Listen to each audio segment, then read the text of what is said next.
भेजा है। और उर्दू एकेडमी के जो वाइस चेयरमैन है जनाब नदीम उल हक साहब, उनसे गुजारिश की है कि उर्दू एकेडमी का जो सालाना प्रोग्राम हो रहा है वो प्रोग्राम बहुत खुशी की बात है पूरे मगरबी बंगाल की आवाम के लिए, लेकिन उसमें एक शख्स को बुलाया जा रहा है जिसका नाम है जावेद अख्तर।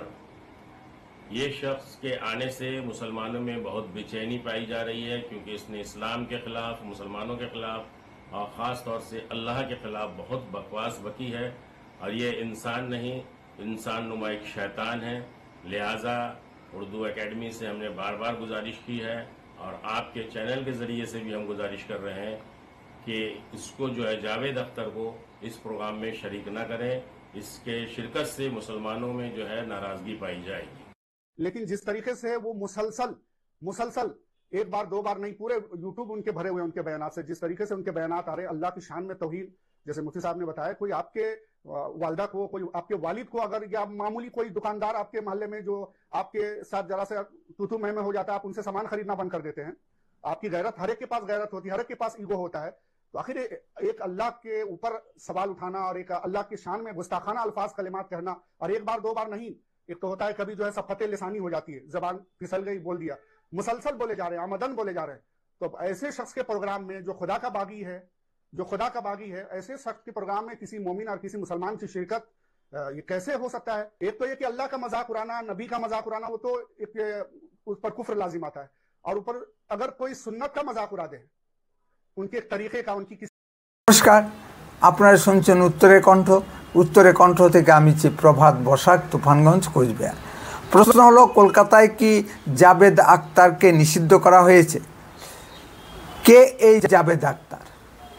আমরা সকলেই জানি হিন্দি সিনেমায় বিখ্যাত সুরকার ও গীতিকার এবং হিন্দি সিনেমার নায়িকা শাবেনা আজমির স্বামী মোহাম্মদ জাবেদ আক্তার। জাবেদ আক্তারকে বিখ্যাত সুরকার ও গীতিকার বললে ভুল হবে।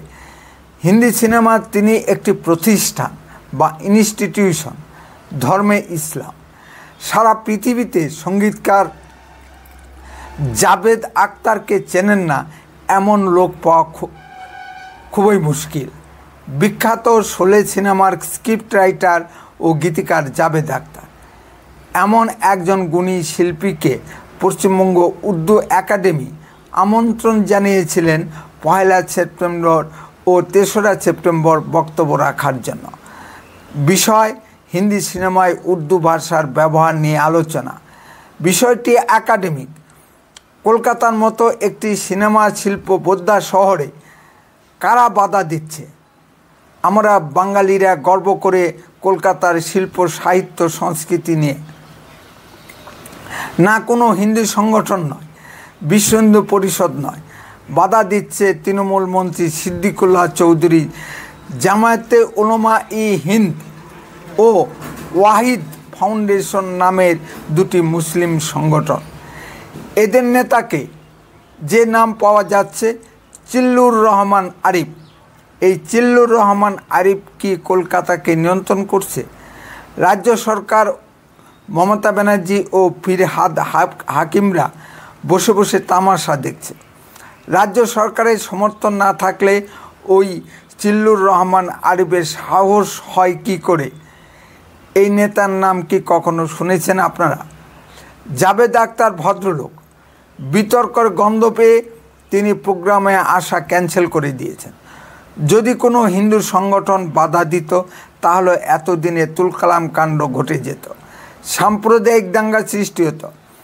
এই সংবাদ কলকাতার মেইনস্ট্রিম মিডিয়া প্রকাশ করবে না, কারণ তারা ধর্মনিরপেক্ষ ও নবান্নের ভিক্ষাপ্রার্থী।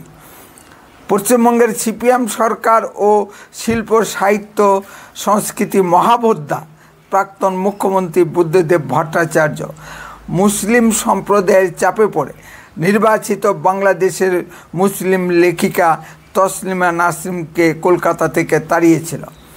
সিপিএম বড় ধর্মনিরপেক্ষতা দোহাই পারে। এবার তৃণমূল সরকার সেই খেলায় নেমেছে। তৃণমূলও বড় ধর্মনিরপেক্ষতা ও মুসলিম দরদি বলে নিজেদের জাহির করে। এই কলকাতা শিল্প সংস্কৃতির শহর।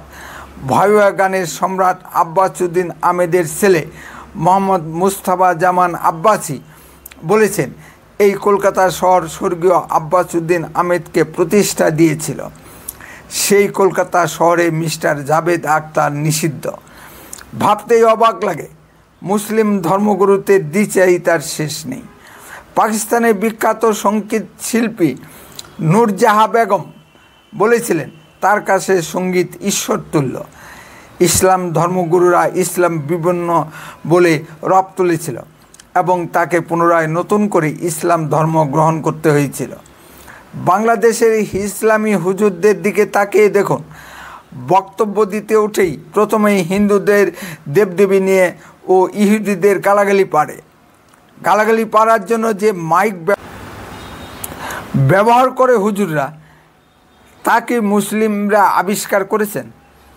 বেশি পরিমাণে প্রচারের জন্য হুজুররা যে মোবাইল ফোন, ইউটিউব ও ফেসবুক ব্যবহার করেন, তা কি কোনো মুসলিম বিজ্ঞানীদের আবিষ্কার? ইহুদিদের আবিষ্কার করা যন্ত্র ব্যবহার করতে লজ্জা লাগে না ইসলামী হুজুর খেজুরদের? বাংলাদেশ থেকে প্রচারিত এক ইউটিউব চ্যানেলে দেখলাম, সেখানে এক ইউটিউবার মোহাম্মদ সামাদ বলেছেন, ভূমিকম্পে বিধ্বস্ত আফগানিস্তানের তালিবান সরকার ভূমিকম্পে আহত মহিলাদের চিকিৎসা পরিষেবা দিচ্ছে না। ভূমিকম্প বিধ্বস্ত আফগানিস্তানে সর্বপ্রথম সাহায্যের ডালি নিয়ে অমুসলিম দেশ ভারত হাজির হয়। কোনো মুসলিম দেশ এগিয়ে আসেনি, এমনকি পাশের দেশ পাকিস্তান, ইরান এগিয়ে আসেনি। মুসলিম জাহানের কেন্দ্রবিন্দু পেট্রো ডলার পুষ্ট আরব দেশগুলো এগিয়ে যায়নি। জাভেদ আখতারের বাধাদান প্রসঙ্গে রাজ্যের মুখ্যমন্ত্রী মমতা ব্যানার্জি, অভিষেক ব্যানার্জি, ফিরহাদ হাকিম ও সিপিএমের রাজ্য সম্পাদক মোহাম্মদ সেলিম স্পিকটি নট, মুখ বন্ধ করে আছেন। এই মমতা ব্যানার্জি ও মোহাম্মদ সেলিমরা প্রকৃত ধর্মনিরপেক্ষ, আর সাম্প্রদায়িক হলো বিজেপি। বাংলাদেশ ইসলামী হুজুরদের মতো মমতা ব্যানার্জি ও মোহাম্মদ সেলিমদের দ্বিচারিতার শেষ নেই। ইসলামী হুজুরদের বিধান, গান শোনা যাবে না, মোবাইল দেখা যাবে না, আবার নিজেরা মোবাইল ব্যবহার করে। মুসলিমদের পতিতা ভক্তি অতুলনীয়। বাংলাদেশের মতো শতকরা 95% ছোট্ট একটি মুসলিম দেশে হাজার হাজার পতিতালয়। এই কারণে লক্ষ লক্ষ মুসলিম ইসলাম ত্যাগ করেছেন। এই ট্রেন্ড সারা বিশ্বজুড়েই দেখা যাচ্ছে। ইন্দোনেশিয়ার শুক্রবারে নামাজে না গেলে $1000 জরিমানা ও 3 বছরের জেল। তারপরেও মুসলিমরা নামাজে যাচ্ছে না। নামাজের অভাবে ইরানে 80,000 মসজিদ বন্ধ করে দিতে হয়েছে। সৌদি আরবের মুসলিমরা নামাজ রোজা ছেড়ে হরে কৃষ্ণ কীর্তন করছে। এ সংক্রান্ত বহু ভিডিও ইউটিউবে দেখা যাচ্ছে। উত্তরের কণ্ঠ সর্বদাই বাস্তব ও সত্য কথা বলে। আরও এই ধরনের ভিডিও পেতে দয়া করে এখনই চ্যানেলটিকে সাবস্ক্রাইব করুন, বেল আইকনে ক্লিক করুন, আপনার মূল্যবান মতামত কমেন্টে লিখুন। বন্দে মাতরম, ভারত মাতা কি জয়। সুস্থ থাকুন, ভালো থাকুন।